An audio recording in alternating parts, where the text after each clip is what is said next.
अच्छा, मेरा तमाम दोस्तों से एक सवाल है कि दुआ किसको कहते हैं। आम तौर पर समझा जाता है कि जब हम मस्जिद में जाते हैं, इबादत करते हैं, नमाज अदा करते हैं और उसके बाद आखिर में जब हम खुदा से कुछ मांगते हैं, कुछ अपनी मुरादें, कुछ अपने आने वाले अच्छे वक्त के हवाले से अल्लाह से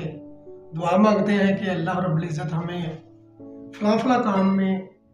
कामयाबी दे, हमारी ज़िंदगी को बेहतर कर दे और हमें दुनिया और आखिरत में कामयाब कर दे।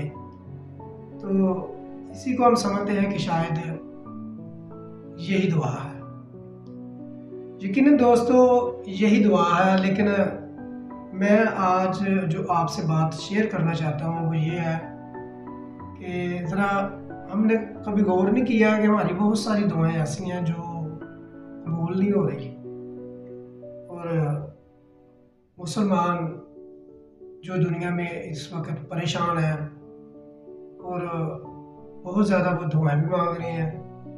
लेकिन उसके बावजूद भी जो मुसलमानों के मसाइल हैं वो हल नहीं हो रहे। इसकी क्या वजह है? इसकी एक बहुत बड़ी वजह दोस्तों ये है कि हमने आज जो दुआ है उसको अमल से काट दिया है। हम आज हर एक चीज़ दुआ के ज़रिए हासिल करना चाहते हैं, अमल हम कुछ भी नहीं करना चाहते। अगर कोई तालिब इल्म तालीम की फील्ड में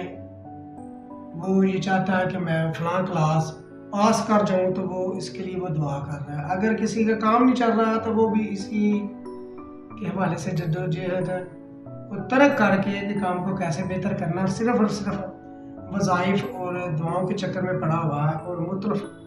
दुआएं कर भी रहा है और करवा भी रहा है कि मेरा काम चल जाए।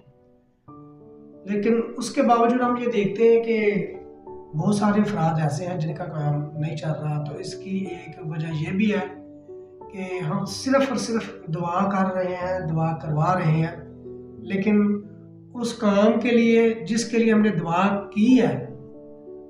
वो उस काम को बेहतर करने के हवाले से हम अमली तौर पर कुछ नहीं कर पा रहे या कुछ नहीं कर रहे, जिसकी वजह से मैं ये समझता हूँ कि हम अपने टारगेट को अचीव नहीं कर पा रहे। ज़रा आप हुज़ूर पाक सल्लल्लाहु अलैहि वसल्लम की सीरत पर गौर व फिक्र करें कि आपने सहाबा का जो एक मक्के में 13 साल मक्की दौर है नबूवत के बाद का, और इसी तरह से 2 साल आपने मदीने में आकर जो रियासत मदीना कायम की, उसके बाद जो 15 साल की एक मजमूई मेहनत है, जिसके बाद हम ये देखते हैं कि वो 15 साल की आपकी जद्दोजहद के नतीजे में 313 वो सहाबी जंग बदर के मकान पर खड़े हुए हैं जंग लड़ने के लिए। तो उस वक़्त हुज़ूर पाक सल्लल्लाहु अलैहि वसल्लम अल्लाह से एक दुआ करते हैं और वो दुआ ये करते हैं कि या अल्लाह, अगर आज आपने इन लोगों को कामयाब ना किया, मेरे सहाबा को कामयाब ना किया, तो क़यामत तक आपका नाम लेने वाला कोई नहीं होगा। तो गोया उससे पहले, दुआ से पहले आप ये देखें कि सरकार सल्लल्लाहु अलैहि वसल्लम की सीरत हमें क्या बता रही है कि आपने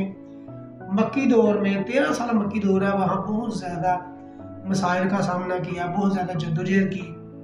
ठीक है, और उसके बाद मदीने शरीफ में आकर भी आपने बहुत ज़्यादा मेहनत की। और इन 15 साल मेहनत का जो दौरानिया है,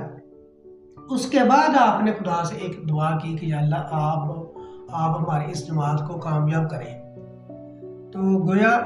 सीरत से हमें ये चीज़ मालूम होती है कि दुआ का तल्लुक अमल के साथ है। लेकिन अगर हम सिर्फ और सिर्फ दुआ करते हैं, उसके मुताबिक अमल नहीं करते, तो फिर मैं समझता हूँ कि हम नतीजे पैदा नहीं कर सकते। शुक्रिया।